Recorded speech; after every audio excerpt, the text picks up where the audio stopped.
Arratsaldeon eta ongi etorri Arriorriar mintegiko gaurko saiora.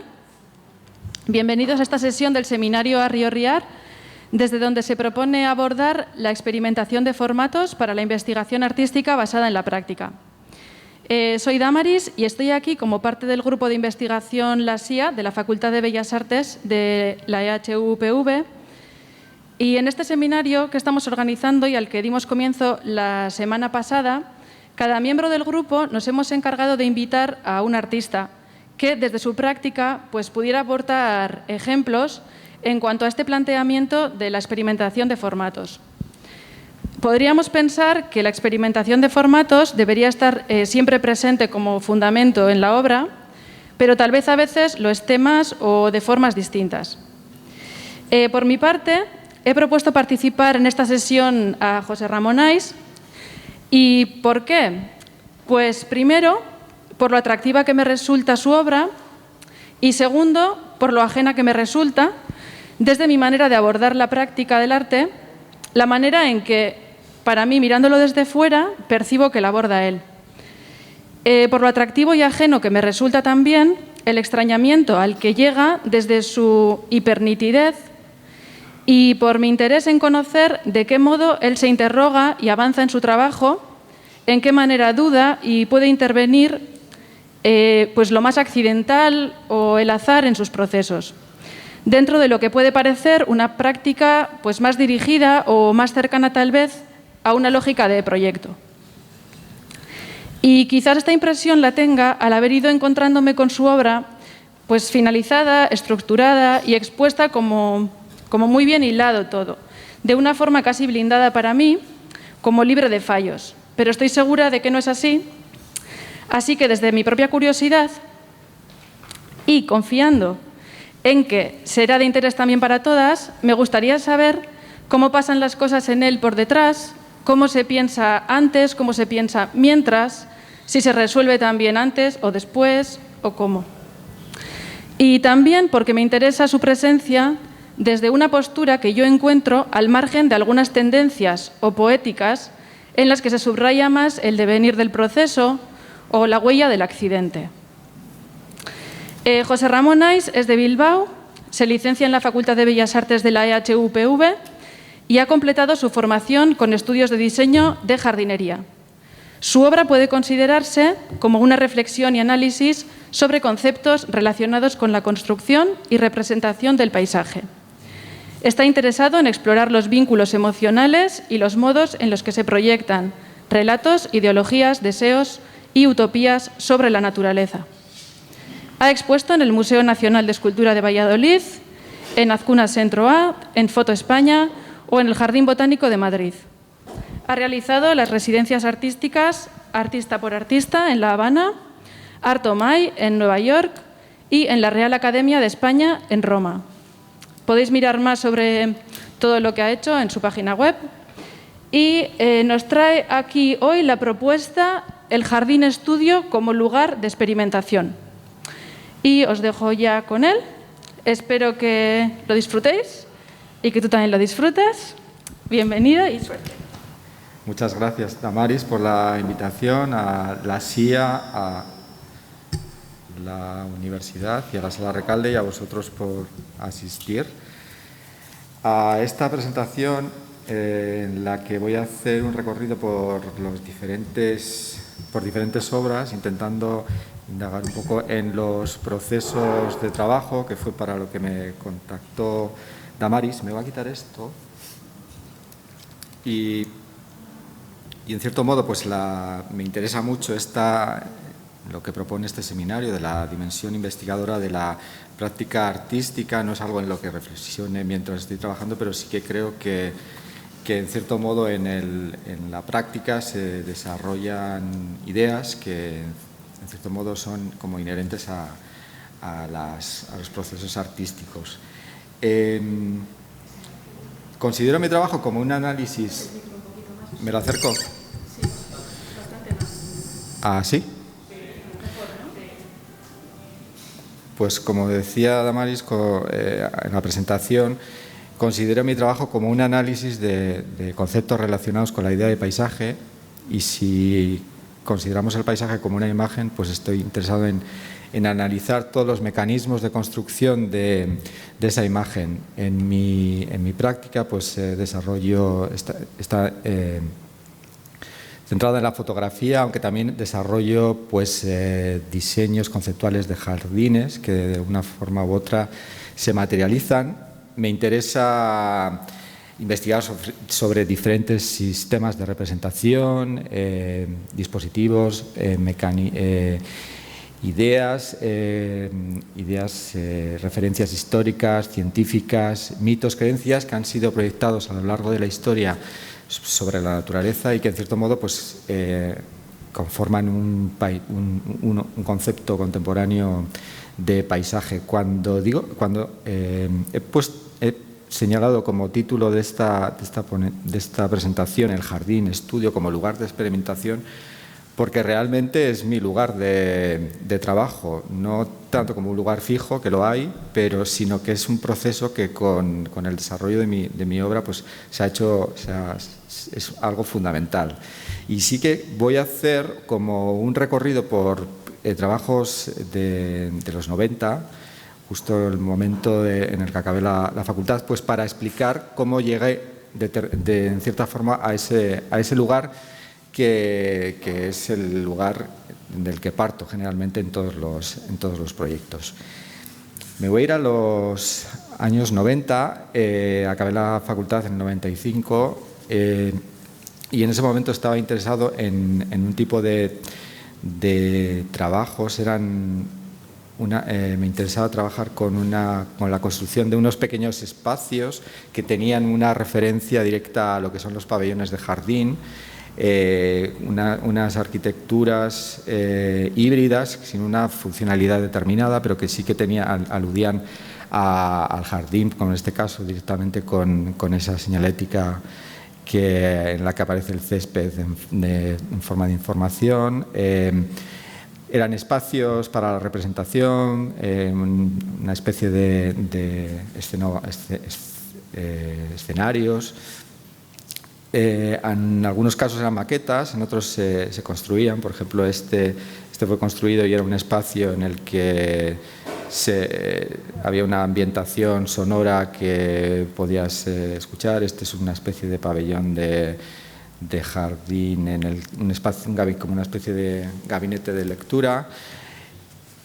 Siempre eran obras como muy performativas. En este caso esta instalación en Artelecu era una especie de sala de espera con estos muebles que construía, que tenían altavoces incorporados.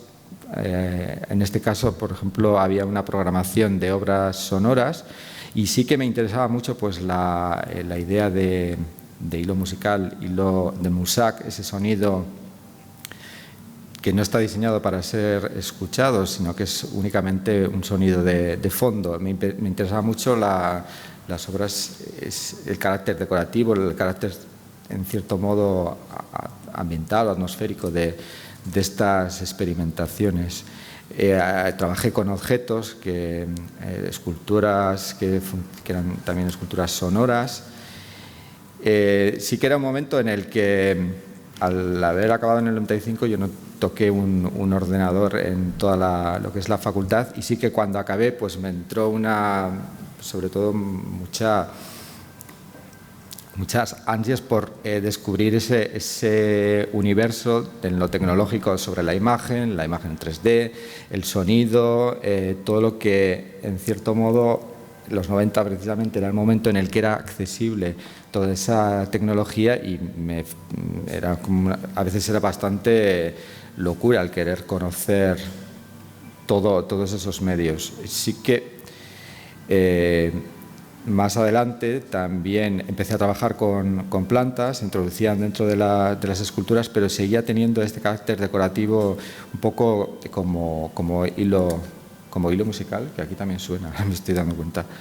Y de aquí, al mismo tiempo, como he dicho, tuve acceso a una cámara digital, que esto sería el 2000 o así, y ahí descubrí como la inmediatez de la imagen, sin pasar por lo analógico, que no soy especialmente nostálgico con la tecnología, y me empecé a trabajar en imágenes, en unas imágenes que, fijándome también en esa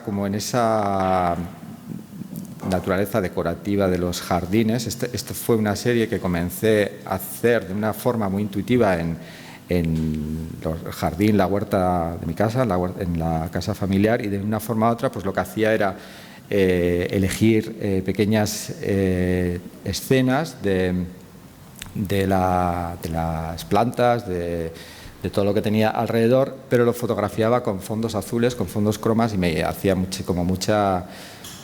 interesaba hacer fotografías de flores con efectos especiales, que es como una idea un poco absurda, pero interesante. En ese momento hice este proyecto que se recopiló en un fotolibro que se tituló Dramas en el Jardín, que editó Belleza Infinita, que en ese momento también empezaba a editar, y lo que hice fue pues una serie de múltiples imágenes, eran como una cosa 60, en las que pues había una visión casi idealizada, con un poco los referentes era, pues como he dicho, el hilo musical, las fotografías casi de estas de calendarios, todo lo superfluo, y me centré y en cierto modo creé un universo a partir de mi contexto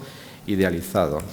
Lo que ocurrió en este caso fue que, trabajando con plantas, descubrí que era algo que no finalizó al acabar el proyecto, y en cierto modo empecé a desarrollar la técnica que había utilizado en este libro, en este fotolibro, pues la empecé a desarrollar, y en el contexto en el que había trabajado, en el jardín, huerta familiar, seguí trabajando interesándome pues en cierto modo por las plantas.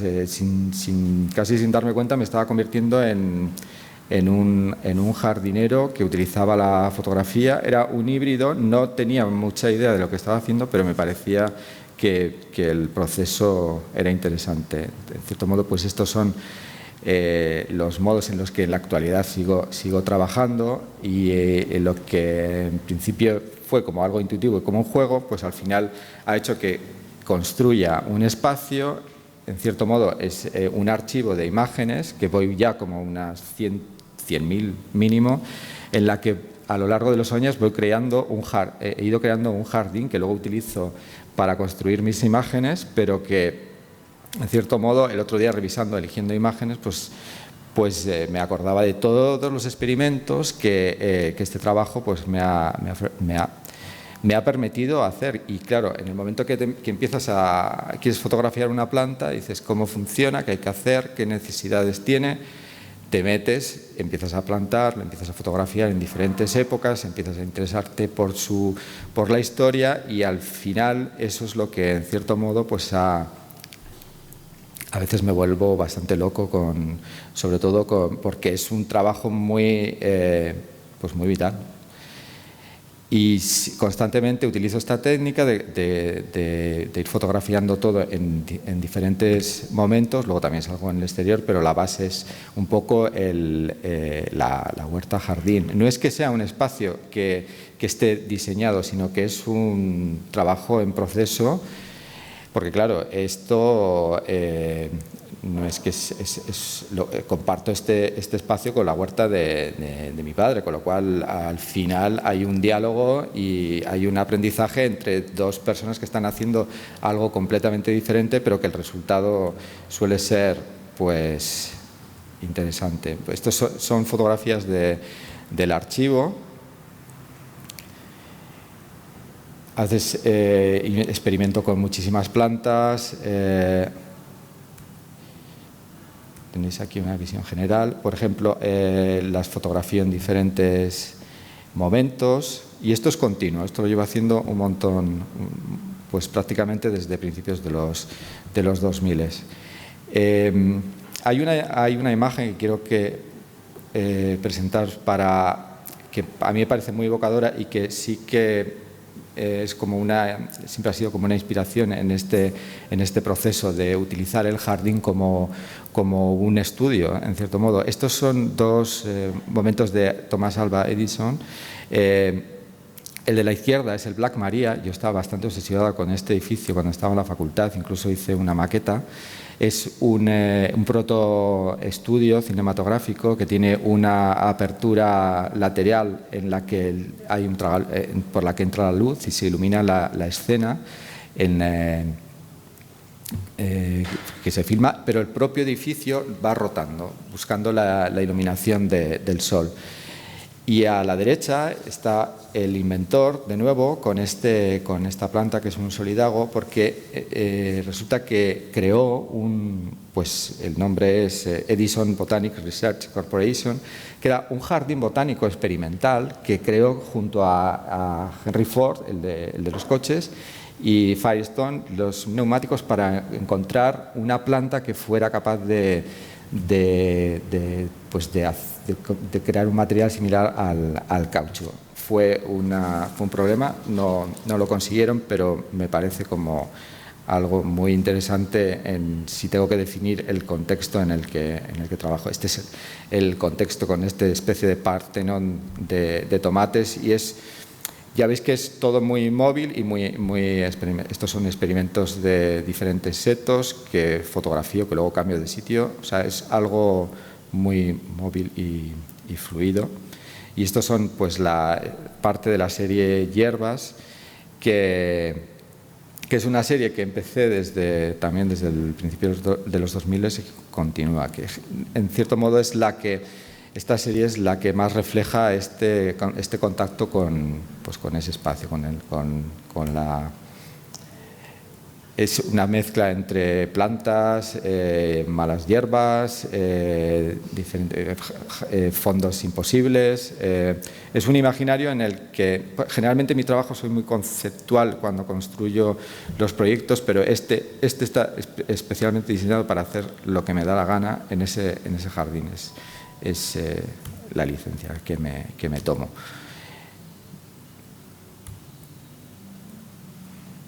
Diferentes vistas. Bueno, llevó un momento en el que casi obsesivo con esta práctica, en la que seguí adentrándome y decidí ir a la escuela de jardinería, la de Chaismendico, del Gobierno Vasco en Derio, a hacer cursos pues, de jardinería práctica, porque veía que necesitaba, si quería hacer cosas, necesitaba la parte técnica. Y fui, y la verdad que aprendí muchísimo, y el ejemplo, hay muchas obras que partieron de esas clases. Por ejemplo, esta fotografía que se titula Agrostis stolonifera, es una especie de retrato botánico de esta hierba, y esto surgió cuando estaba en clase de césped de hierba, diferentes tipos de hierba para crear campos de golf. Pues resulta que me llamó muchísimo la atención esta planta, porque es la hierba que se utiliza para crear los greens de golf, y se puede cortar como a 2-3 milímetros, incluso 2 veces al día. Y resulta que, seguí investigando y resulta que encontré que esta maravillosa acuarela de Durero está representada, es esta misma hierba. Y lo que hice fue hacer como un remake de esta escena. Claro, en este momento, cuando Durero pintó esta acuarela, esta hierba era mala hierba o era pasto, no tenía ningún interés. Unos siglos después se ha convertido en una semilla que ha sido optimizada para crear campos de golf y extender de esa forma masiva pues todo el verde originario de Inglaterra por todo el mundo. Es como casi se puede decir que es una planta invasora, en cierto modo. Entonces lo que hice fue refotografiar todas las plantas que aparecían en esa escena para volver a situarla en un campo de golf pues como una mala hierba. Voy a pasar a otro archivo. Bueno, ahora voy a presentaros una serie, la serie Parque Natural, que desarrollé entre el 2013 y 2017. Es una serie que ahonda en el concepto de parque natural, y lo que ofrece es una serie de 12 imágenes que forman una visión de un parque natural ficticio. Hay un río y unos caminos que recorren los diferentes espacios, y cada planta, cada imagen, en cierto modo, pues toca o analiza un momento determinado en la historia del paisaje. Y os voy a enseñar unas imágenes. Esta serie la expuse en el Jardín Botánico en Madrid, en este espacio, el Pabellón Villanueva. La verdad que es precioso para exponer, y también era interesante que esta serie estuviera en este espacio, pues porque generalmente ya había trabajado en el Jardín Botánico en el Centro de Documentación para crear algunas de las imágenes, y sobre todo pues porque es el contexto perfecto. La idea os presento algunas imágenes y luego me centraré en varias. Tocaba todos los temas recurrentes a lo largo de la historia: la idea del jardín, el paisaje ideal, creado por Claudio de Lorena, la mística y el paisaje, lo exótico. Había recorre, en cierto modo, de una forma muy ecléctica, pues diferentes visiones del paisaje. Y me interesaba trabajar sobre este concepto, el parque natural o parque nacional, que viene a ser conceptos similares. Pues es un concepto que aparece en Estados Unidos a finales del 19, cuando la Escuela de Pintores del río Hudson empieza a representar, a encuadrar sus propios territorios, estas inmensas extensiones de tierra, en cierto modo ellos muy influenciados por la pintura romántica europea. Ponen el foco en su contexto y dicen que, en cierto modo, ellos no tienen la historia y las ruinas que tiene la vieja Europa, y que ellos tienen estas grandes extensiones. Por supuesto que tienen historia, lo que pasa es que este concepto surge, es heredero del colonialismo, en cierto modo es tabula rasa. Aparecen estos inmensos paisajes como si hubieran sido vírgenes durante toda la eternidad, pero en realidad es que ellos enmarcan esto y construyen y en cierto modo el interés que tienen es construir una identidad de lugar, que es el Parque Nacional como identidad nacional. Sí que hay un interés y por supuesto que eso aparece como tal, pero al mismo tiempo es una idea, un concepto que se exporta a todos los países, y en la actualidad existe en todo el mundo. Sí que surge porque hay ya en cierto modo, aparece una sensibilidad proteccionista, porque ya lo que es la revolución industrial está dejando ver pues todos los estragos, y aparece también pues ese proteccionismo, y sobre todo esa idea de la naturaleza como vehículo hacia lo trascendental. Hay como una conjunción de diferentes conceptos. En este caso, esta es la número 1, con la primera en la que empecé a trabajar, que me interesaba trabajar sobre la idea de lo sublime.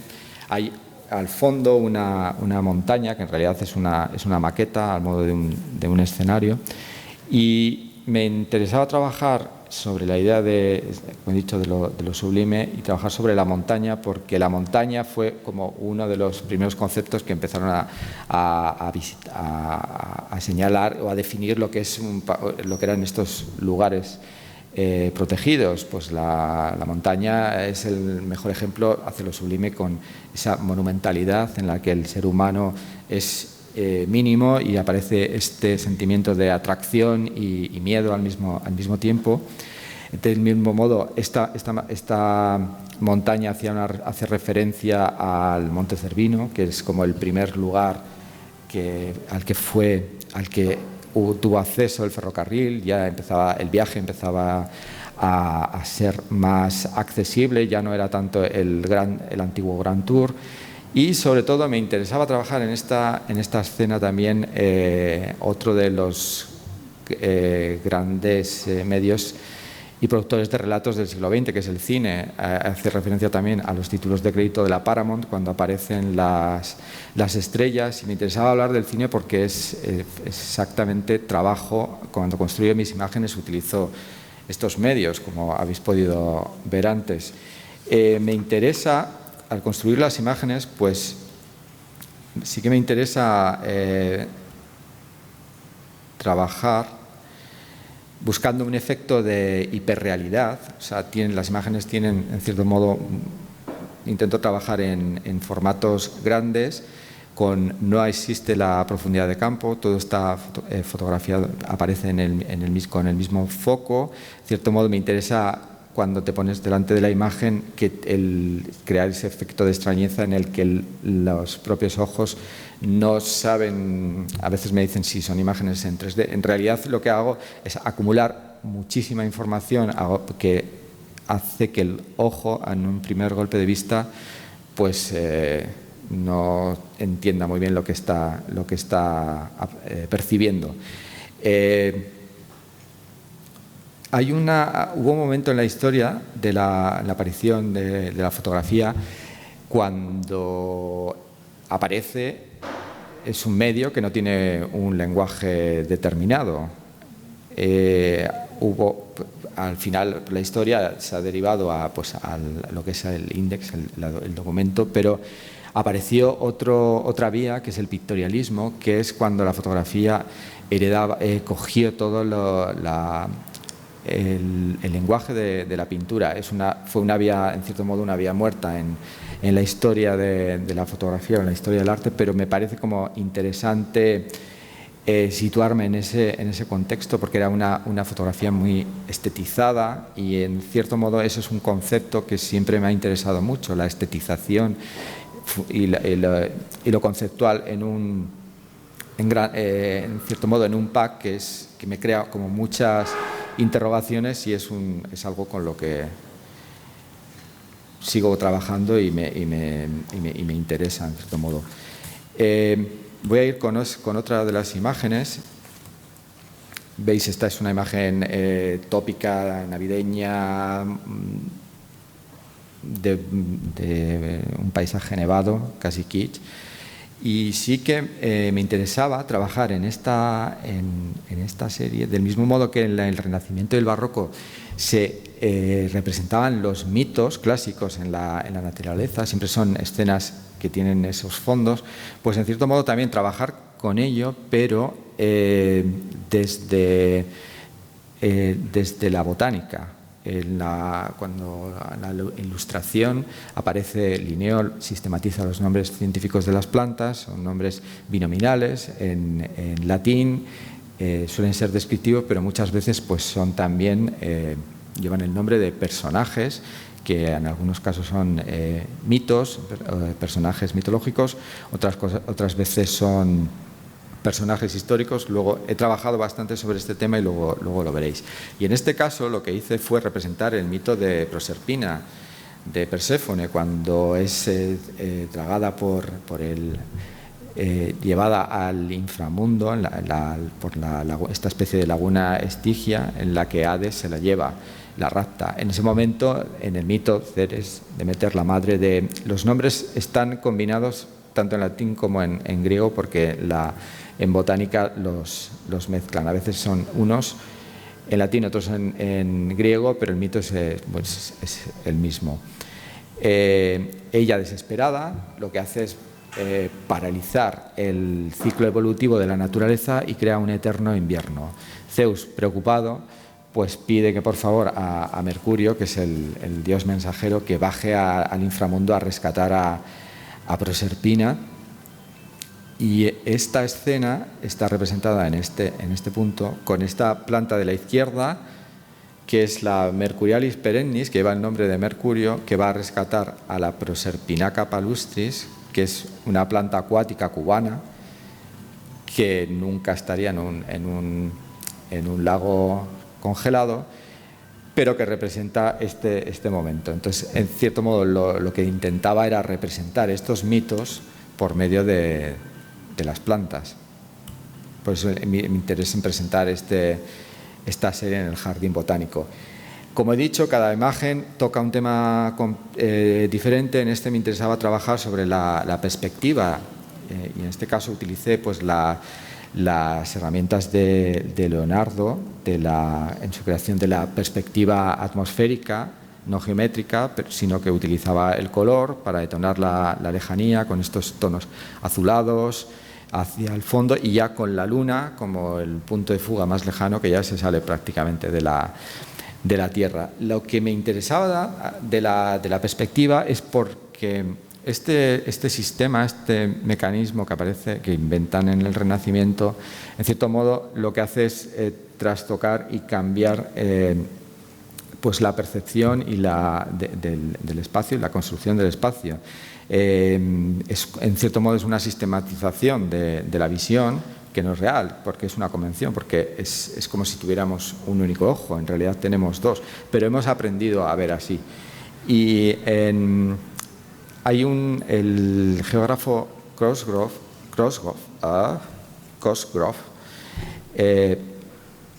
dice algo muy interesante sobre este momento, y es que se da tanta importancia a la visión que en cierto modo se llega a identificar la visión con el conocimiento, porque por medio de las lentes es posible acercarse a lo mínimo, a lo microscópico, o es posible alejarse al máximo hacia lo más lejano con el telescopio.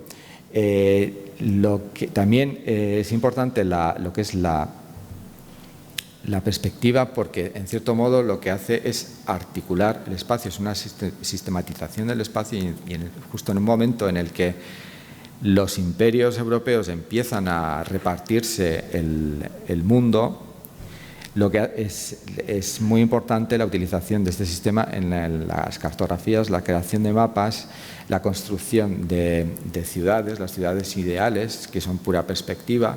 Y sobre todo esto genera la aparición del paisaje como género en Holanda.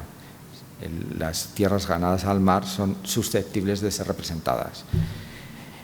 En este caso también, después de esta articulación muy conceptual, utilicé el hecho, introduje también un mito en este caso, y es el mito de Endymión. Selene, la diosa luna, en el mito de Endymión se enamora de un pastorcillo mortal, que es Endymión, y todas las noches, mientras él duerme, se acerca, está muy representado en la historia de la pintura, todas las noches se acerca para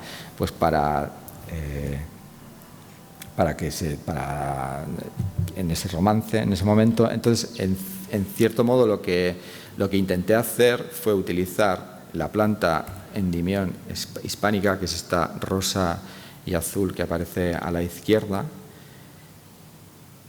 La luna está reflejada en ese juego barroco, en el charco, y este es el momento en el que esta ensoñación o momento casi surrealista, pues se desarrolla el mito de este amor eterno. Voy a pasar al otro proyecto que también tiene que ver con la perspectiva, que se titula Prospectiva. Es un proyecto que desarrollé el año pasado en Roma. Estuve en la Academia de España, y allí desarrollé un proyecto que se titulaba Arbolado para calles, imperios y paraísos, y en cierto modo era un ensayo fotográfico en el que analizaba los diferentes árboles que a lo largo de la historia habían aparecido en el espacio público en la ciudad, y en cierto modo reescribir una historia a partir de estos árboles. Lo que al final hice fue proponer diferentes modelos o prototipos de alineaciones urbanas en las que cada una va contando diferentes historias. Esta es una.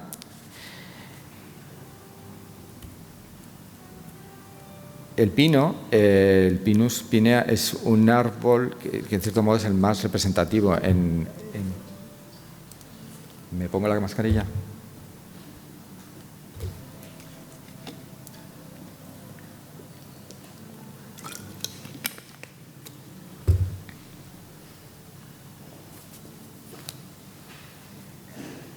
Bueno, el pino en la actualidad es el árbol más representativo, en cierto modo, en el espacio urbano, en la ciudad, en Roma, pero esto no fue siempre así, siempre ha estado, tradicionalmente es un pino que ha formado parte de la historia del Imperio Romano, pero en el espacio público no ha aparecido.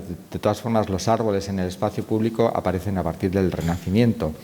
Y en este caso aparece en Roma a principios del siglo XX, porque Mussolini, en ese afán de identificar el régimen fascista y apropiarse de la imagen del esplendor del antiguo Imperio Romano, decide introducirlo en el espacio urbano. No únicamente este árbol, habrá más, pero este es como quizás el más identificado.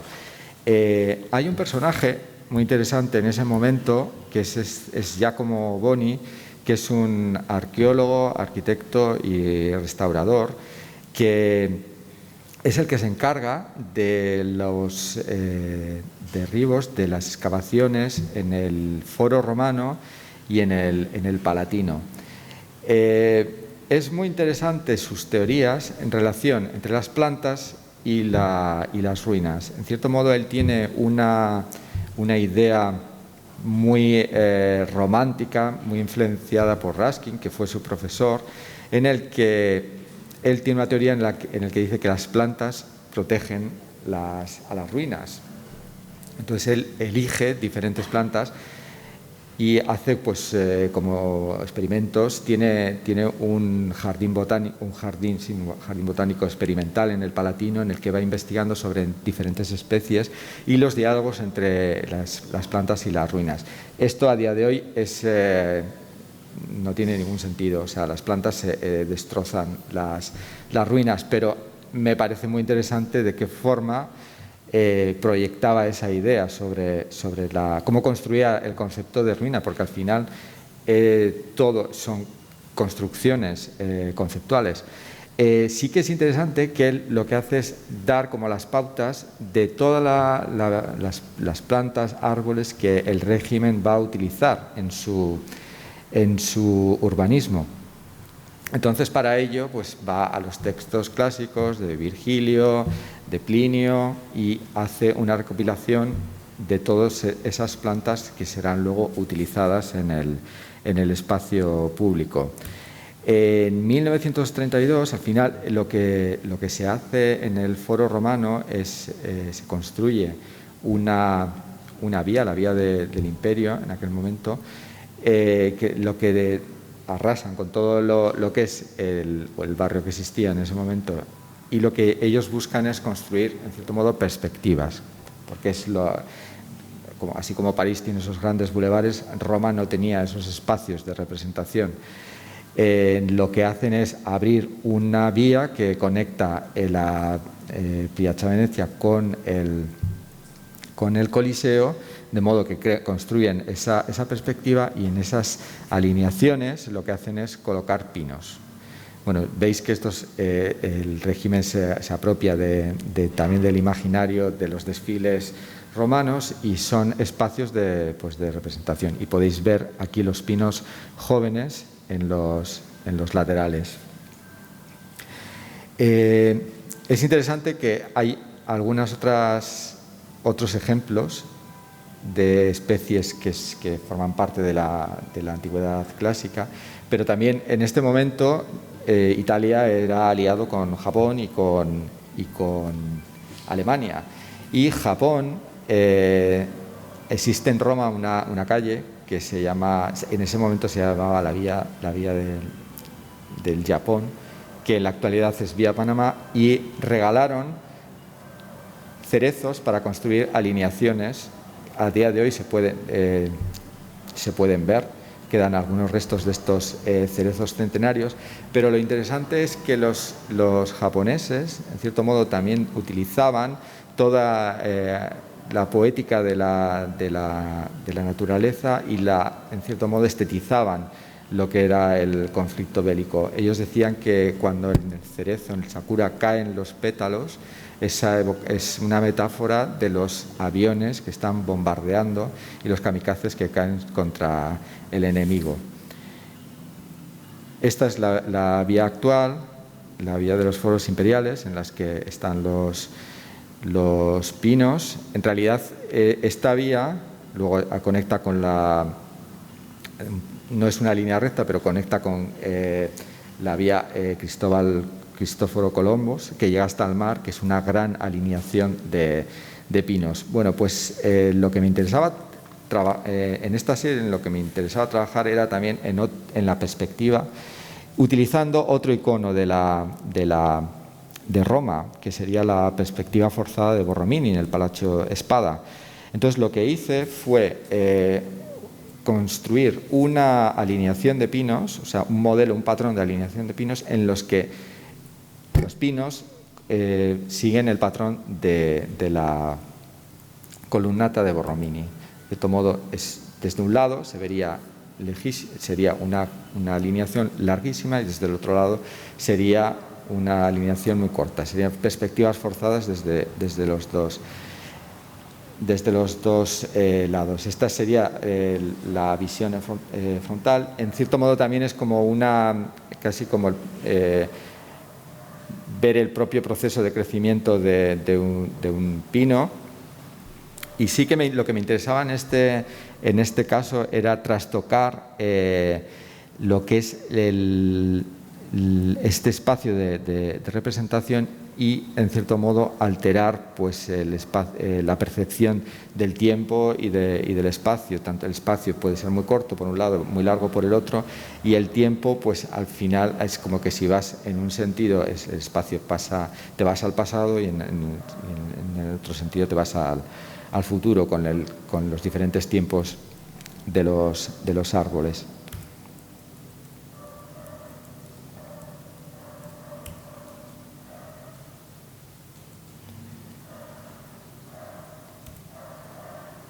Esto es instalado en la academia. Y ahora me voy a ir a otro proyecto que desarrollé en 1994. Me voy mucho antes de las piezas que he presentado al principio. En cierto modo, este proyecto a día de hoy ha conformado un poco la forma en la que suelo desarrollar las ideas. Parece Roma, pero es Donosti. En el Monte Urgul eran unas esculturas que aparecían, que estaban como una especie de ruinas en las que los turistas se fotografiaban. Eran esculturas descabezadas y hacían estos gestos, casi era como una atracción turística. Yo participé en un taller en Arte Leku que dirigía Muntadas, que se titulaba Intervenciones urbanas, y era exactamente eso, trabajar en el espacio público. Cuando vi esta escena me interesé por lo que ocurría ahí, y sobre todo el hecho de que no había ninguna identificación, no eran esculturas tiradas y sin ninguna, pero era interesante el lugar. Empecé a investigar sobre ello. Esta es otra vista de cómo estaba. No había ninguna reseña, no sabías, era como incógnito. Fui al ayuntamiento, empecé a investigar y me dijeron que esto pertenecía a un relieve relieve de las juntas de Zubieta. Pero lo que no me dijeron es que este relieve formaba parte de un gran monumento que construyeron en Donostia en 1913, justo en los jardines de Alder Dieder. Como podéis ver, ahí está el actual ayuntamiento. Cuando vi esto, pues la verdad que me sorprendió muchísimo que eso hubiera estado, saber que eso podría haber estado ahí en la ciudad, y que ya en 1994 había desaparecido prácticamente pues, de la memoria colectiva. Yo preguntaba y realmente ni en los archivos tenían, o sea, referencias sobre, por supuesto estaban en los archivos, pero la gente, o sea, era algo que estaba completamente olvidado. Me puse a investigar en los archivos del ayuntamiento y al final lo que hice, bueno, este monumento fue construido en 1913. Lo que hacía representaba el centenario de la reconstrucción de la ciudad. En 1813 fue la invasión inglesa para expulsar a los franceses de la ciudad, y esto conmemoraba el centenario. Pues era en ese momento era la Belle Époque, era la sede de la familia real, era un lugar pues en el que tenía mucho turismo, pero el turismo aristocrático, entonces era un lugar situado en el mapa. Lo que ocurrió fue que en 1924 una no me sale la palabra, cambiaron ese espacio y decidieron desmontar el monumento y ir colocando diferentes piezas en diferentes lugares de la ciudad. Mi proyecto, aquí podéis ver algunas, este es el día de la inauguración con los Reyes, y en 1924 deciden desmontarlo. Esta es una escena de ese momento. Entonces, lo que yo hice en este proyecto fue recopilar toda la información. En cierto modo, este proyecto empezó en 1994, pero sigue a día de hoy, porque este movimiento es un work in progress que va variando. He ido haciendo diferentes actualizaciones y esta es del 2013, porque Pedro G. Romero, en una exposición Tratado de Paz, me pidió reactualizar este proyecto. Yo lo que hice fue una especie de folleto turístico en el que por una parte se narra la historia de lo que había ocurrido con el monumento, y por otra hay un mapa con diferentes lugares en los que se pueden ir a visitar bien los restos que a día de hoy se pueden encontrar, bien lugares donde se situaron algunas de las piezas, y ver también qué ha ido pasando con otras partes del monumento. Os hago una visión general de lo que fue ocurriendo. La reina María Cristina, que coronaba, bueno, estaba justo enfrente, en la delantera del monumento, fue trasladado a la playa de Ondarreta, pero a día de hoy lo único que queda como original del monumento es lo que es la peana en mármol, porque la reina original, la de la derecha, fue fundida y hicieron una nueva con el mismo material, que es la que se puede encontrar en la actualidad. El capitel en su momento estuvo situado en la Plaza Cervantes.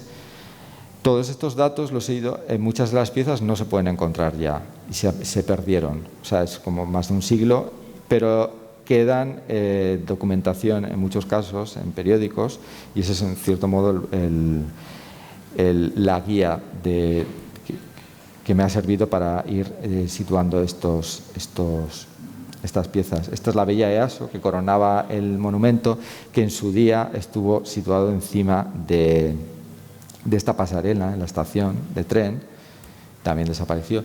Los leones, según las crónicas, fueron fundidos en la guerra civil, pero estaban en la entrada del puente Santa Catalina. Aquí está el el relieve del comienzo. Este relieve ha tenido es el que más movimiento ha generado.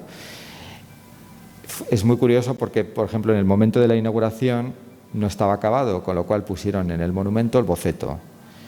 Luego pusieron el real en mármol, luego estuvo en la iglesia, en el San Vicente, en el pórtico. De ahí, ya muy deteriorado, pues lo mandaron al Monturgul, que es donde yo me lo encontré. Y en 1997 lo que hicieron fue reutilizar esas piezas y situarlas dentro de una rotonda en la plaza de Irún con unas fuentes cibernéticas. Es obra del escultor Aitor Mendizábal, que es donde están en la actualidad. Luego, otra parte del monumento, que son los soldados ingleses, pues fueron llevados al cementerio de los ingleses, también en el Monturgul. Lo curioso es que estos soldados, que son de 1813, fueron a un cementerio de unos soldados ingleses de una guerra que ocurrió después. O sea, estos son la Legión Auxiliar Británica, que es el apoyo de la Primera Guerra Carlista, pero los originales son de una guerra anterior. También han ocurrido muchas cosas interesantes en este caso. O sea, por ejemplo, veis diferentes versiones de los soldados. La de la izquierda arriba es la original, la otra es una restauración del 52. La derecha es 1994.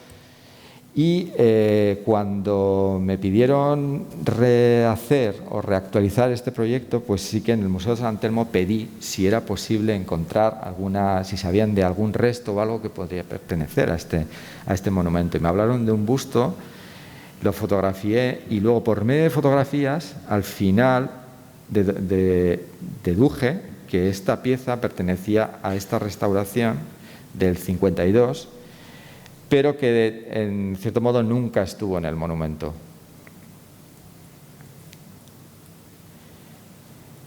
Este es el momento actual, cuando ya creo que han decidido dejar de restaurar soldados. Y en este caso pues tenemos el águila que coronaba el relieve de Zubieta, que está coronando el conjunto del cementerio de los ingleses. Bien, este proyecto realicé como una especie de segunda versión, la idea surgió en el momento en el que lo estaba actualizando.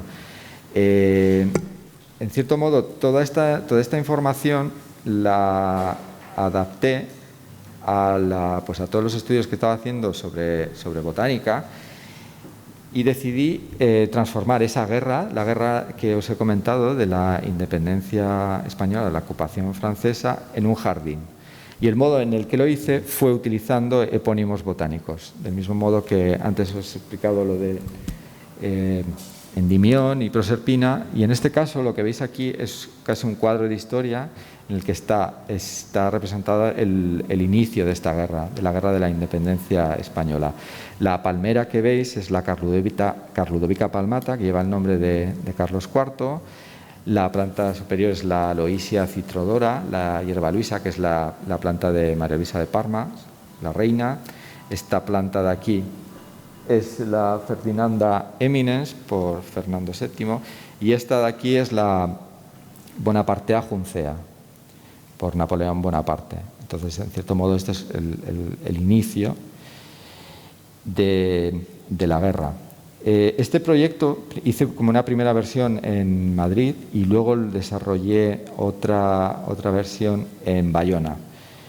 Bayona es un punto importante en esta historia porque es donde se dieron las abdicaciones de Bayona. Los reyes fueron llevados por Napoleón y le hicieron que abdicaran allí, en este palacio, en el palacio de Marrac. Este es el momento. Este palacio se convirtió en la residencia de Napoleón durante la guerra, porque era el punto más cercano a la península, y ahí es donde trae a los reyes, a Fernando VII, a Godoy, y los manda a todos al exilio, y el coro corona a su hermano José Bonaparte como rey de España.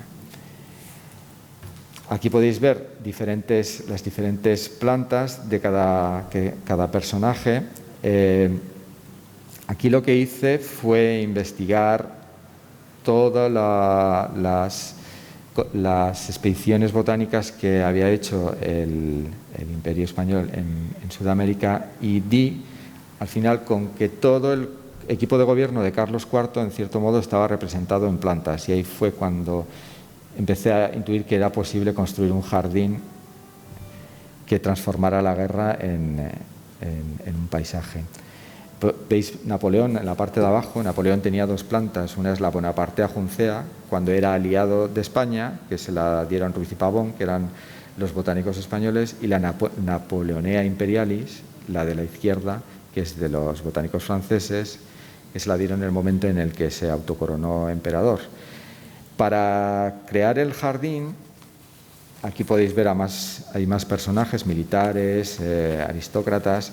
Para crear el jardín, lo que hice también fue pensar en un espacio, y pensé en topónimos, en lugares que llevan los nombres de diferentes personajes que también fueron importantes en el conflicto. En este caso, pues el Jardín Botánico Príncipe de la Paz, que es el jardín de Manuel Godoy, en Sanlúcar de Barrameda, que era donde llegaban las plantas de América para aclimatarlas, la Fernandina Beach, una ciudad en Florida, que lleva el nombre de Fernando VII, y el Bonaparte Lake, que es un lago en el estado de Nueva York, que es donde pasó su exilio José Bonaparte. Entonces, a partir de esto, pues empecé a crear un espacio, un jardín. Sí que me interesaba crear un jardín, en cierto modo, paisajista, para también introducir a la parte inglesa en el conflicto, ya que el estilo del jardín paisajista inglés era el estilo de moda en ese momento. Aquí hay como diferentes maquetas, también hice como reconstrucciones en 3D del espacio, y esta es una vista de la exposición en Bayona, en el Irán. También esto es una maqueta del jardín, una maqueta aérea en el que lleva la Bonapartea juncea, que es una planta epífita. Y lo que veis en el fondo, esos paneles, es una especie de ventana, una vista del jardín. Y os explico ahora por qué tiene ese formato. También traté de introducir plantas, que fue bastante complicado recopilarlas, y os explico lo que es este formato. En realidad, lo que hice fue buscar la documentación que tenía sobre el edificio que os he presentado antes, el Palacio de Marrakech, y encontré el proyecto de decoración cuando lo adaptaron para Napoleón. Resulta que en este espacio de aquí es donde se dieron las abdicaciones de Bayona, con lo cual yo lo que hice fue construir una decoración ficticia para este espacio que funcionaba como ventana o casi como un bucle o espejo de lo que estaba ocurriendo en ese interior. Y lo que ocurre, y os muestro cómo es el Palacio de Marrakech en la actualidad, que en realidad es un jardín. Es como que todo se ha convertido en un bucle que va hacia el jardín.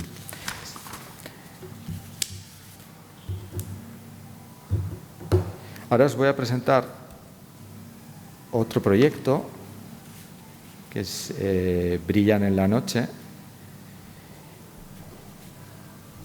En realidad es una película, la trabajé en ello en el 2018 y el 2019, son 30 minutos y es un bucle continuo. En realidad es una proyección. La obra es la película, pero también esta imagen, esta fotografía que puede funcionar casi como cartel de esta película.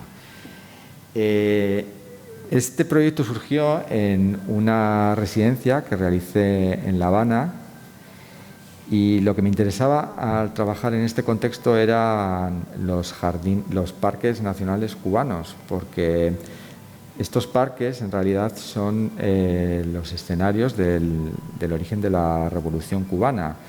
Tanto Parque Nacional Desembarco del Granma o Sierra Maestra, donde estaba la Comandancia de la Plata, fueron los escenarios del inicio de la Revolución, que en el momento en que triunfó decidieron salvaguardarlos. Me interesaba mucho esta temática y bueno, os voy a poner el vídeo, una parte del vídeo para que podáis ver. Es una proyección, un bucle continuo. Este proyecto, en realidad, a medida que lo he ido desarrollando, pues casi se convirtió en un ejercicio de arqueología de dispositivos y mecanismos de producción de la imagen en relación con la transmisión de ideologías. Cuando fui a Cuba, bueno, como hago siempre un trabajo de campo, siempre busco también representaciones del paisaje, y en este caso fui pues al Museo Nacional Cubano a ver toda la representación del paisaje en la isla, pero sí que hubo un escritor, Fernando Ortiz, un antropólogo, que en cierto modo escribió un texto que me fue muy útil para introducirme en este contexto, que fue el contrapunteo del tabaco y el azúcar, que es casi un retrato sociocultural, político de la isla a partir de estas dos plantas, y cómo en cierto modo estas dos plantas pues transformaron la isla. Fernando Ortiz me llevó a Lidia Cabrera, que fue una escritora, también antropóloga, que lo que hizo fue sistematizar todo el conocimiento desarrollado por la cultura afrocubana. Escribió El Bosque. El Bosque es un compendio de los usos de las plantas, que en cierto modo fue la primera que puso el foco sobre un conocimiento que de otra forma pues no había sido tomado en cuenta en ningún momento. Ella también hizo una recopilación de plantas, de cuentos, de relatos cubanos, en los que generalmente estaban ambientados en el campo. Esto también me sirvió para poder adentrarme en ese imaginario, y hubo un dato que empezaba a ser recurrente en muchos de sus relatos, que eran unos insectos bioluminiscentes, no eran luciérnagas, eran los cocuyos, que en muchos casos funcionaban como portadores de ánimas, de seres fallecidos, pero muchas veces era únicamente la atmósfera, la ambientación. Es una escena iluminada por cocuyos. Esto me parecía como muy, muy interesante. También me los volví a encontrar en un texto de Alexander von Humboldt, en el ensayo político sobre la isla de Cuba, en el que él describe cómo en los bohíos utilizan las coculleras, que son unas calabazas agujereadas en las que meten 8 o 10 cocuyos, los mueven, y eso les sirve para iluminar. En cierto modo, esta presencia de estos insectos luego es bastante popular. El insecto, aunque yo no llegué a ver ninguno cuando estuve en la isla. Empecé a investigar sobre los cocuyos y llegué a 2 luciérnagas, que fueron las que al final articularon todo el proyecto, porque encontré una luciérnaga endémica de Cuba, que es el Alecton discoidalis, que lleva el nombre su nombre científico hace referencia al Alecto, que es una de las furias en la mitología clásica que se encarga de castigar los pecados morales con el fuego, y otra que es la cheguevariana taína, que es una luciérnaga que se le dio el nombre un científico ruso que hace referencia a Che Guevara, y taína, que era la cultura previa a la colonización en el Caribe. En el momento que encontré estos dos datos, pues empecé a ya dirigir o articular el proyecto en este sentido.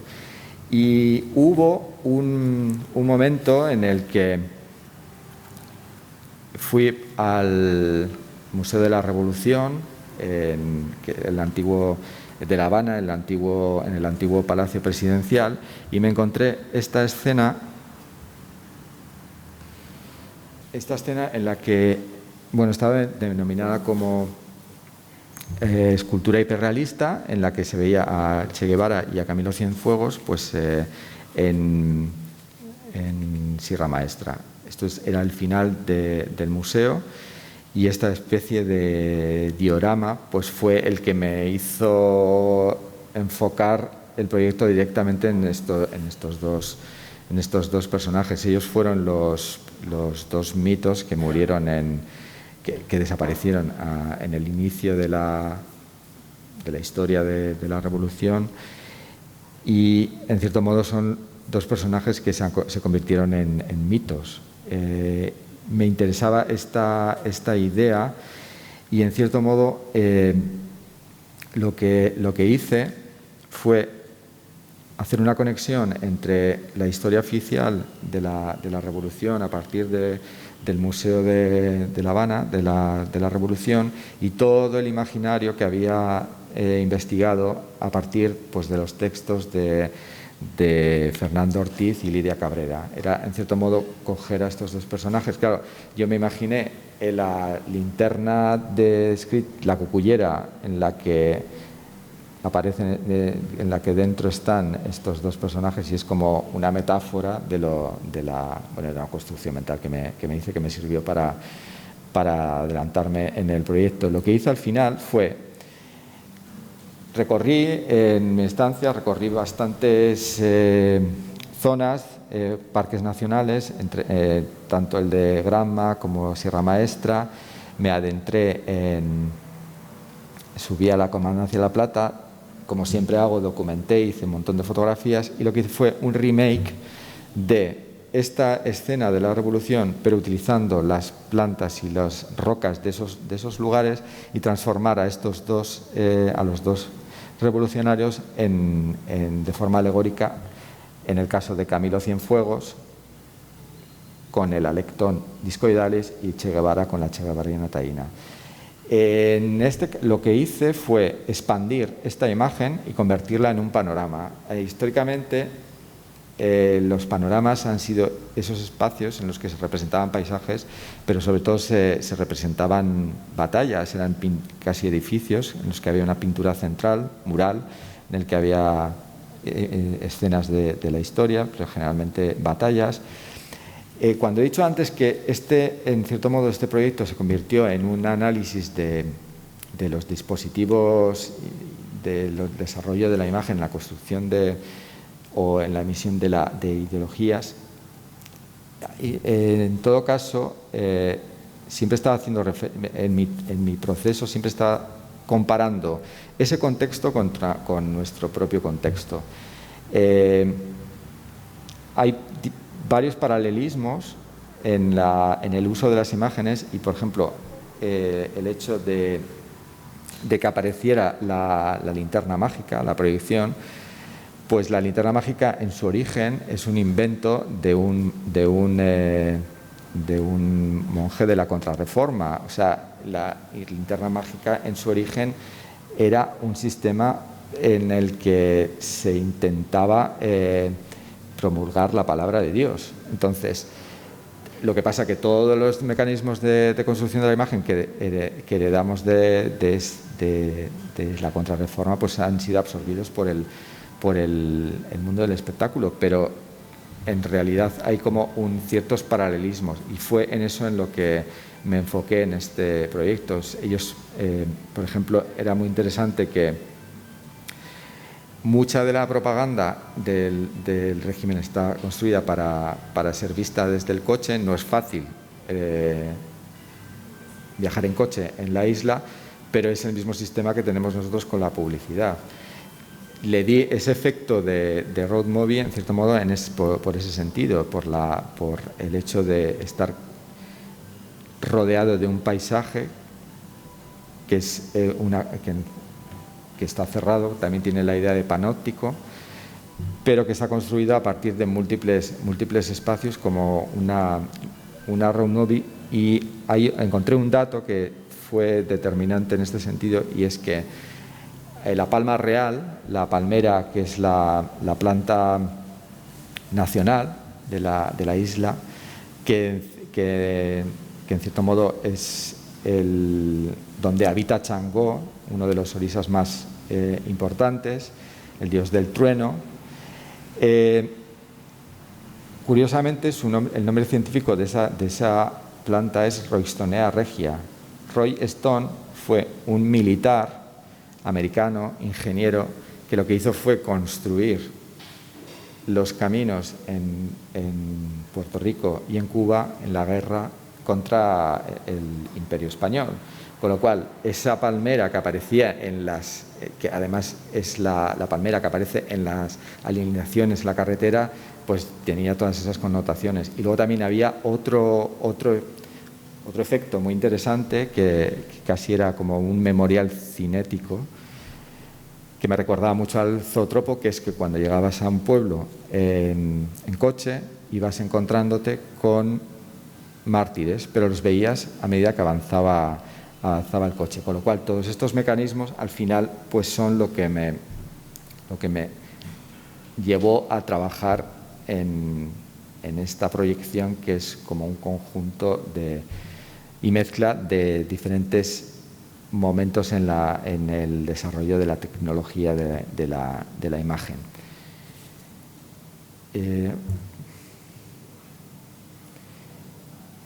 Yo creo que me va a dar tiempo a presentar. Damaris, igual hablo de Vite Maritata o voy directamente.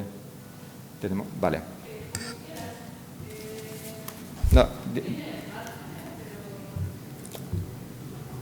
Bueno, paso directamente a... Sí. Vale, cuando Damaris me propuso esta presentación, sí que me pidió, ella decía que ven como que todo está muy estructurado en los proyectos, y me preguntó si había algún caso en el que yo no lo pudiera cerrar.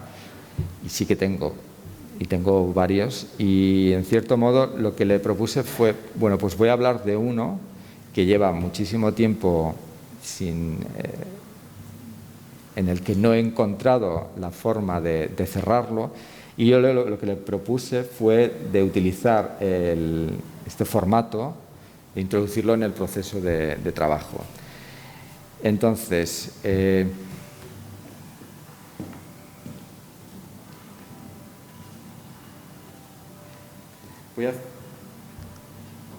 voy a desarrollar una sucesión de ideas que puede ilustrar el modo en el que suelo trabajar, pero en este caso es algo que no ha llegado a su conclusión.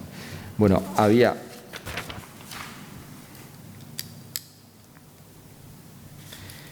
a hablar de una planta, la Strychnos ignatii, la Ignatia amara, que es la haba de San Ignacio, fue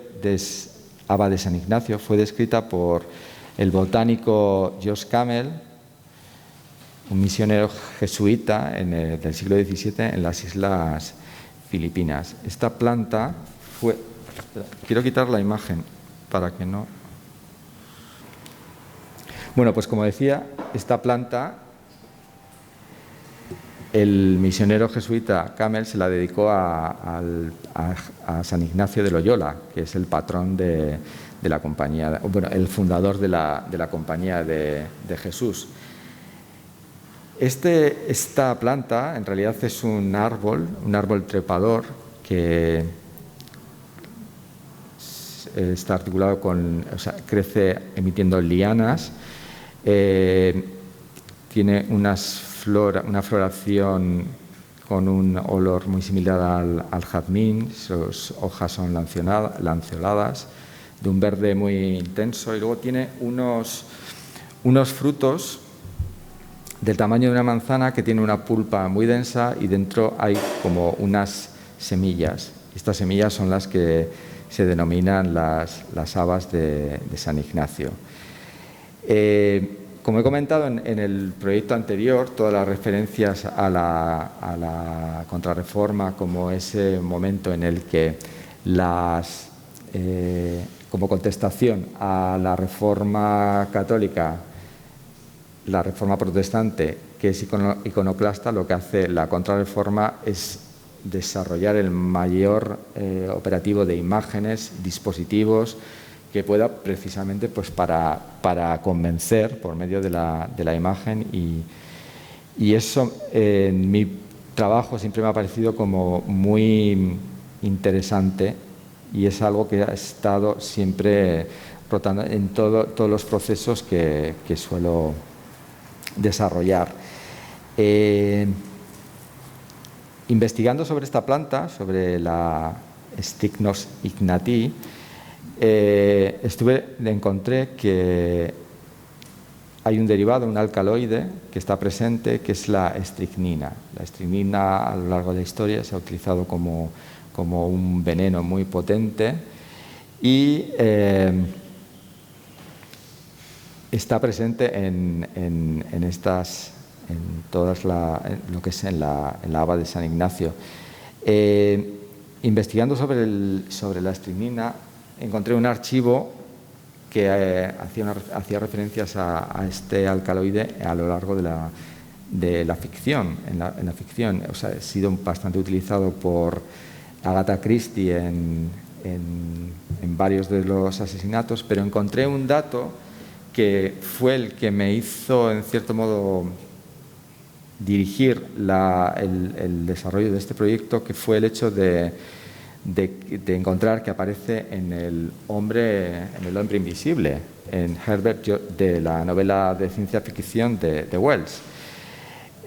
Lo que ocurre en esta novela es que el hombre invisible, antes de hacerse invisible, la noche anterior toma estricnina, porque en cierto modo también la estricnina se utilizaba en ese momento como estimulante. Esta anécdota, en cierto modo, me hizo pensar, y si es una forma de introducirme en el relato, en la ficción, y si el hombre invisible realmente se hace invisible porque se ha tomado la estricnina, que es el derivado de la planta de San Ignacio de Loyola, que es el fundador de la Compañía de Jesús, que es el máximo exponente de la Contrarreforma, que es quien se dedicó por medio de las imágenes a hacer visible lo invisible, invisible lo visible, y este es ya como el punto final de toda esa operación en las imágenes. Este es mi suponer. Total, que investigando más sobre estos datos, pues hay como una explicación científica en la novela, en la que dice que si un cuerpo ni refracta, ni refleja, ni absorbe la luz, es invisible. Y en cierto modo lo que intenta hacer es hacer coincidir la refracción del aire con la refracción del cuerpo humano. No lo entiendo muy bien, pero ese es el efecto para que el cuerpo desarrolle la invisibilidad. Un científico analizó esta teoría y llegó a la conclusión de que si el hombre invisible lo fuera, sería ciego, porque nuestros ojos funcionan como cámaras oscuras. Si nuestros ojos son invisibles, transparentes, no hay forma de crear ese espacio, de crear esa imagen que va a ser lanzada al cerebro. Pero esta teoría también en la novela está tenida en cuenta, porque habla, antes de hacerse invisible, lo que hace es un experimento con un gato, y ese gato es invisible, pero sus ojos no, porque el tapetum, esa parte que tienen los felinos, es lo único que se ve. Bueno, estas teorías, estoy hablando de las conexiones, esto no son sucesiones de ideas. Total, que con estas teorías lo aparqué, y total que esto sería como en el 2018. En el 2019, un día, me hice haciendo... luego también hay otra cuestión que es muy interesante sobre San Ignacio, y es que en sus ejercicios espirituales, de lo que constantemente habla es del uso de los sentidos para hacer visible todo lo que nuestra mente, hacer real todo lo que nuestra mente imagina. Entonces, por ejemplo, él en los ejercicios plantea imaginarse el infierno, entrar al infierno, visualizarlo, medirlo, ver la profundidad, con los ojos ver las llamas, con el olfato oler los cuerpos quemados, el azufre, con los oídos oír los chillidos, con el tacto sentir el fuego, ¿me he dejado alguno? Bueno, total, que lo que hace es constantemente visualizar, crear imágenes en el cerebro. Esto es como la parte que... Como he dicho antes, que nuestros ojos funcionan como cámaras oscuras, pues también esto me parecía como muy, muy interesante, ir hilando estos conceptos. Total, que todas estas ideas se quedan aparcadas, pero me ocurre un día una cosa, que es que haciendo deporte me hice una lesión, ¿no?, en la espalda. Y esto me produjo vértigos en la vista. No sé si los habéis tenido, pero los vértigos son ese efecto que está muy bien descrito en la película de Hitchcock y en el cartel, en el que la visión es un instante en el que se mueve y parece que caes. Asusta mucho, y total, que fui al fisio, y el fisio me dio unas pastillas. Entonces, leí unas pastillas que se llamaban Nervogel. Empiezo a mirar la composición de las pastillas y me aparece Ignatia Amara. O sea, me estaba tomando yo también las pastillas en las que este supuesto componente hace que yo arregle este problema visual, con lo cual volvía a ser otra vez, no sé si me voy a convertir en invisible, pero entraba yo directamente con mi cuerpo en la historia. Esto pasa en el 2019 y lo dejo aparcado otra vez. Es una historia como que me va interesando cada vez más, pero no encuentro la forma de resolverla. Total, que el año pasado en Roma, pues fui y sí que investigué bastante, pues todo lo que era las iglesias, todo lo que la Contrarreforma había construido, que fue a mí me parece muy impresionante y muy...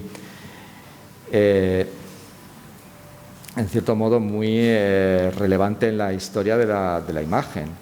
Por una parte, Andrea Pozzo, cuando en la iglesia de San Ignacio de Loyola construye esas arquitecturas ficticias en las que tú entras en la nave central y estás viendo casi una realidad virtual, o cuando ves una cúpula que no existe porque está plana, pero según la iluminación la puedes ver. O, por ejemplo, en el Jesús, cuando hay un tragaluz que va iluminando, que casi es un haz de luz que parece una proyección de cine que va iluminando el Sagrado Corazón que está en el centro. O, por ejemplo, la máquina barroca, en la que hay un retablo en el que se van narrando, es casi un espectáculo visual sonoro, en el que se va narrando la vida de San Ignacio. Por medio de música, por medio de la voz, se van contando sus diferentes episodios, hasta que llega el momento culminante, en el que hay un retablo con una pintura que empieza a descender. Y cuando desciende aparece la imagen de San Ignacio. Y por último, otro dato, esto es trabajo de campo, además lo recomiendo porque es súper interesante. En el último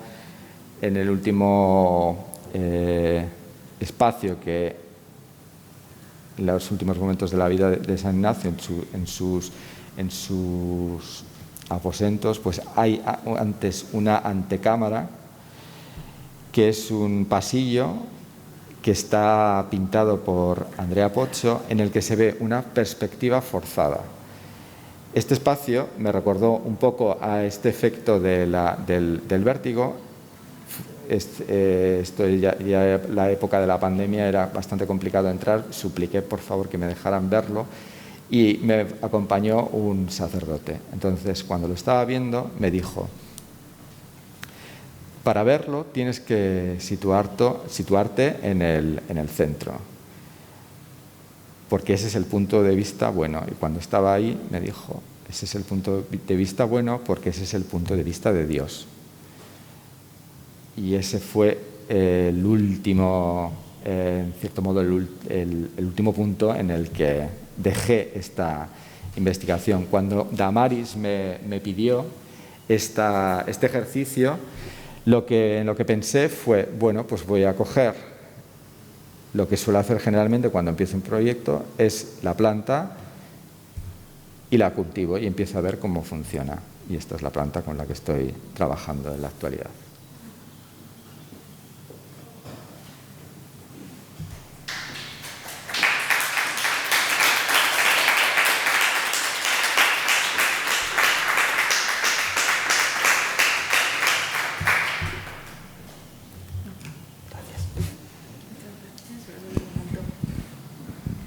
Bueno, pues muchas gracias. Es que ricasco, José Ramón.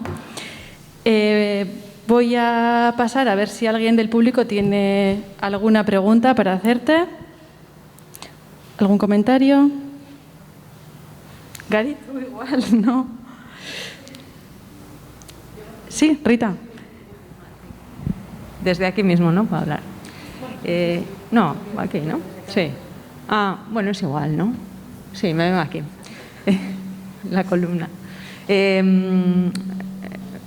No sé, bueno, lo poco que sabía a través de tu página web y esas cosas, pero ahora me ha parecido muy evidente ya que hablamos de investigación, toda la investigación histórica, ¿no? En muchísimos casos, tanto de la botánica como de los dispositivos, como de todo ese tipo de cosas. Tal como has terminado ahora, da la impresión, pero no sé si es algo habitual en tus proyectos, el que después de toda esta especie como de lecturas, de conexiones, ¿no? Que es algo como muy intelectualizado, llega el momento como de eso, de materializar, y es entonces ahí cuando plantas la semilla y esperamos a ver cómo crece la planta. O sea, mi pregunta cuando has estado hablando todo este rato era, o sea, ¿qué tipo de relación estableces entre, creo que son como dos formas, ¿no? Dos procesos muy diferentes? Todo ese de la investigación histórica, que surge además como de contextos muy concretos, ¿no? Como de actuación, y esa otra investigación que también lo hablas así, ¿no? Del estudio jardín, huerta, no sé, que hemos visto tantas veces además ahí, como el croma, ¿no? Que lo convierte más todavía como en taller, ¿no? La huerta, esa idea de verlo con el croma detrás, es como colocarlo en el tablero, ¿no? O colocarlo, pues eso, en un dispositivo de observación. ¿Cómo funcionan esos dos lugares porque uno quizá lo entendemos más como investigación y el otro como experimentación? ¿O no? No sé. Sí que el contexto del jardín huerta es experimentación, pero además experimentación de no ir con ninguna construcción mental ya ideal. Si tengo que trabajar en algo concreto, intento buscar la solución, pero ahí en ese contexto también tengo diferentes vías, diferentes proyectos que los estoy haciendo sin saber a dónde van a llevar. O sea, por ejemplo, lo que le comenté a Damaris de los esquejes de Vogue. Llevo un montón de años haciendo esquejes de Vogue y es un proyecto que lo empecé a hacer de una forma intuitiva y sigo haciéndolo y no sé si algún día va a ser algo. Pero solo el propio proceso, es esforzarse en ese hacer, estoy seguro que siempre sale, es como un mecanismo para producir ideas y sobre todo porque es la experiencia personal, que es lo que, en cierto modo, el hacer en el jardín es lo que ha hecho que me quede ahí. O sea, es como vivencial porque es un espacio en el que estoy cómodo, pues como todos los artistas en su taller, desde mi punto de vista, pero no hay una diferenciación clara, pero es como un lugar en el que intento estar y a ver qué pasa. O sea, es como la serie Hierbas, que es como la menos intelectualizada, porque es pura pulsión. Esa es una serie que siempre la he mantenido. Al principio me costaba mucho entenderla, porque tengo proyectos muy estructurados, pero es que también necesito ese lugar en el que no está estructurado a primera vista. O sea, no sé si te he respondido. Sí, sí. Lo que pasa es que a veces es como si lo que luego diera sentido si es otro tipo de investigación, sobre todo histórica, ¿no? Me ha dado la sensación. Sí. Como si fuera lo que construye una coartada, ¿no? Para, pues eso, para dirigir o para cerrar el proyecto. Sin embargo, en estos no parece lo contrario. O sea, parece que de esto es donde a lo mejor sí que sale el utilizar todas esas ideas, ¿no? Todos esos encuentros que parecen como fortuitos, pero que probablemente no lo son, ¿no? Sino que hay una búsqueda que los mantiene ahí, que los hace aparecer. No sé. La idea final, por ejemplo, en este ejercicio, lo que generalmente hago es empezar a trabajar con la planta. Hay veces que son plantas imposibles de conseguir, pero en este caso me daba igual, es muy difícil de conseguir. Pero este objeto, según iba hablando, digo, pues igual alguien visualiza la planta ahí. Es casi como ese objeto secreto de Duchamp, o sea, no sabéis si hay semillas ahí dentro o imaginaos lo que os dé la gana, porque funciona de ese modo, o sea, es mi relato con el objeto. Ese era un poco el ejercicio. Por eso cuando Damaris me dijo, ¿por qué no introduces un proceso que no hayas resuelto? Digo, pues bueno, pues introduzco la ponencia, aunque es un ejercicio que me daba un poco de pánico, pero a ver qué pasa. Tengo una pregunta desde el chat. Lena Mendizábal pregunta: a mí me gustaría saber cómo construyes las imágenes. Por ejemplo, las de los parques nacionales. ¿Son a partir de muchas imágenes? O sea, que expliques un poquito igual el proceso de trabajo. Sí, esas igual son las imágenes que más, por eso más tiempo llevan, porque son formatos grandes y sí que puede haber imágenes que tengan 250 capas, una cosa así. Es un poco locura a veces, pero bueno, me ha tocado. Hay muchas... Claro, yo fotografío en el jardín, en la huerta, pero también fotografío en todas partes. Entonces tengo archivos múltiples de rocas, nubes, árboles, hojas, riachuelos, y luego también construyo. O sea, cuando trabajo con agua, pues tengo un estanque que me hice para poder fotografiar ahí. Y al final es una suma de un montón de pedazos, o sea, es un collage, que sí que luego lo que trato es de homogeneizar o dar... A ver, es un espacio totalmente irreal, o sea, pero lo que quiero llevar, me gusta ese sentido de la hiperrealidad en algo totalmente ficticio. Y sí que soy como muy cuidadoso en el crear la atmósfera, o sea, realmente no ilumino, siempre utilizo luz natural, pero luego sí que intento que esa imagen pues tenga una atmósfera coherente dentro de la ficción. Y sí, está todo fotografiado. Por ejemplo, como habéis visto, los fondos azules, pero por ejemplo para fotografiar árboles o montañas o ese tipo de... Pues siempre busco que el cielo sea un azul raso, o sea, es como si utilizaras el cielo como plató, que es una imagen también que me gusta mucho, o sea, muy poética. Uso el fondo, o sea, si el cielo está lleno de nubes no me sirve, o sea, tengo días específicos también para fotografiar según qué objeto.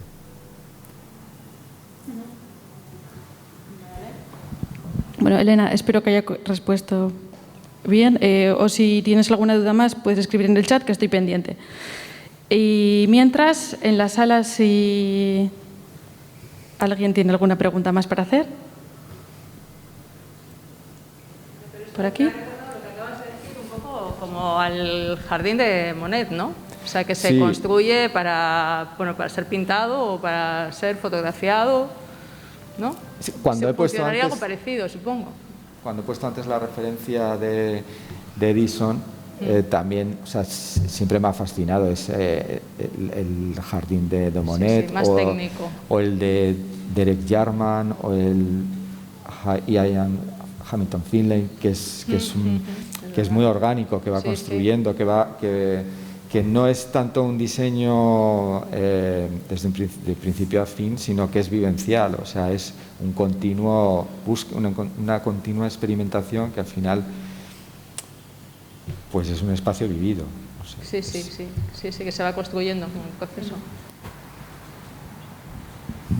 Tenemos otra pregunta en el chat, por eso vuelvo. Quisiera saber de qué otra manera podrías describir lo del hilo musical que mencionabas antes, a partir de la continuidad de las imágenes. Algo que has dicho del hilo musical.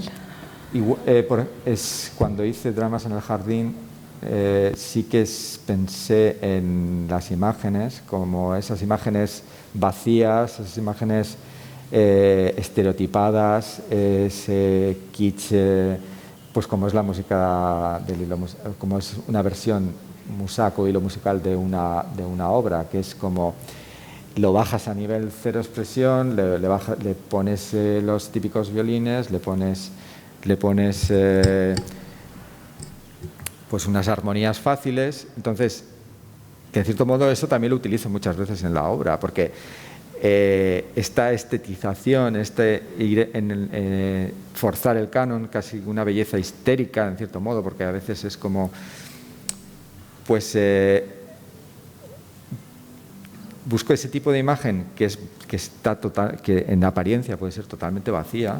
Me gusta trabajar en ese estereotipo, pero luego empiezas a encontrar diferentes capas y niveles de interpretación, y al final luego pues hay una construcción conceptual. Y entonces todo esa, a mí me fascina el arte conceptual. O sea, mi trabajo desde que estaba en la facultad era como el modelo, pero y en cierto modo lo estetizado o no es que generalmente se haya introducido la belleza o lo estético en el arte del concepto, en el arte de la idea. Entonces es como intentar forzar dos universos que en cierto modo están como opuestos y llegar a algo que yo tampoco sé muy bien cómo definir, pero al final son imágenes bellas que luego detrás tiene una carga conceptual que generalmente no esperas que haya en ese tipo de imagen. No sé si lo he explicado más o menos. O sea, me parece interesante un tipo de obra que la ves y puede pasar hasta desapercibida, pero tiene algo que te va entrando y al final hay una construcción o algo que no te esperas, que no es obvio. No sé, es por ejemplo esta maceta vacía, pues todo el relato que os he contado, pues es como difícil de unificar en un primer nivel, pero hay como muchas capas que se pueden ir desgranando. Voy atrás, Georgios. Te paso el micro. A mí mi pregunta es un poco, en el espacio expositivo, ¿tú tienes una explicación sobre la historia que representas en la simbología de cada imagen? Porque A veces, me parece como toda la construcción de tu obra me parece como muy compleja, ¿no? O que tiene como cierta complejidad, porque primero porque una persona cuando ve la imagen se da un poco cuenta y no se da cuenta si es una imagen real o si es una construcción, ¿no? Intenta como focalizar y está todo hiperfocalizado o está todo como con mucha saturación, ¿no? O mucho ruido, por así decirlo, mucha información, ¿no? Y luego existe como esa narrativa, esa simbología con el nombre de las plantas y la combinación de ellas en un contexto histórico. Entonces, para que una persona lo entendiese sola, tendría que saber de plantas y también tener como una noción histórica, ¿no? Entonces me parece como interesante cómo quieres transmitir. ¿Te interesa transmitir ese mensaje dentro del espacio expositivo? ¿Quieres que el espectador lo encuentre solo o cómo? Sí me interesa, pero me interesa mucho la primera capa. Si alguien ve esa imagen y nunca llega a enterarse de todo lo que hay detrás, pero en cierto modo funciona, me interesa.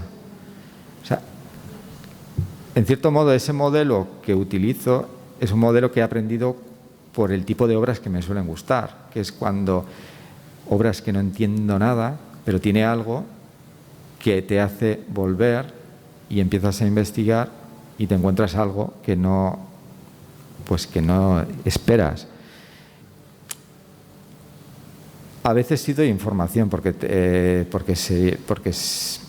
también es interesante dar como acceso, porque si no si se pierde toda esa construcción, pues. Pero una imagen que está en el espacio público y que funciona con un público que es general y que no está en una sala de exposiciones, pues también para mí tiene que funcionar. Claro. Estoy me